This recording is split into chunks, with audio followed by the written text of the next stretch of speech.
3 օր բավական երկար եւ մանրամասն լսեցինք օրակարգում ընդգրկված հարցը եւ չնայած այն նախապես շրջանառվող լուրերի լրատվական որոշ ծառայությունների կողմից, որ ինքնանպատակ դրվել էին շրջանառության մեջ, որ հանձնաժողովը ամեն ինչ անելու է, որ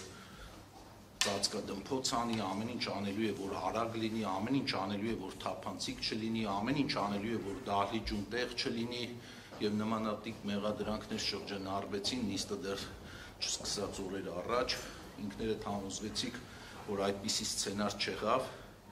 ինչ էլ որ եղավ, դրա նախաձեռնողը կամ հեղինակը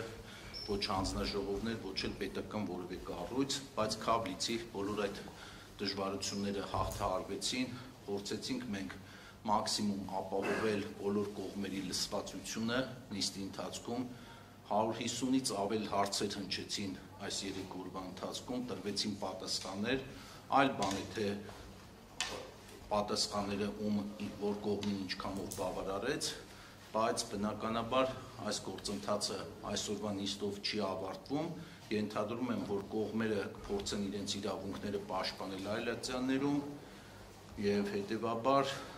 process-ը դեռ ունի շարունակություն, process-ը ունի շարունակություն նաեւ այն իմաստով, որ այսօրվա նիստի որոշմամբ մենք ընդհանրապես դադարեցրեցինք Հայաստանի էլեկտրական ցանցեր փակ բաժնետիրական ընկերության լիցենզիան, բայց դրան պետք է օրենքով նախատեսվում է արդեն գործընթացներ, առաջիկա 3 ամիսներին պետությունը սեփականատիրոջ հետ կսկսի կամ Հայաստանի փակ բաժնետիրական ընկերության տնօրենների խորհրդի հետ կսկսի բանակցել գույքի սեփականության իրավունքի փոխանցման վերաբերյալ եւ եթե այդ 3 ամսվա ընթացքում կողմերը չգան համաձայնության, ապա դրանից հետո պետությունը կարող է գերակաշահի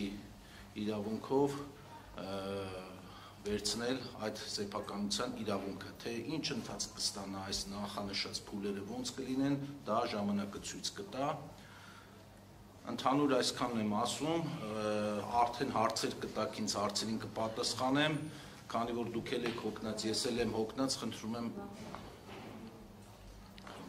կենտրոնանանք, քանի որ ես էլ եմ հոգնած, դուք եք հոգնած, փորձենք սահմանափակվել 15 րոպեի ընթացքում, բայց ես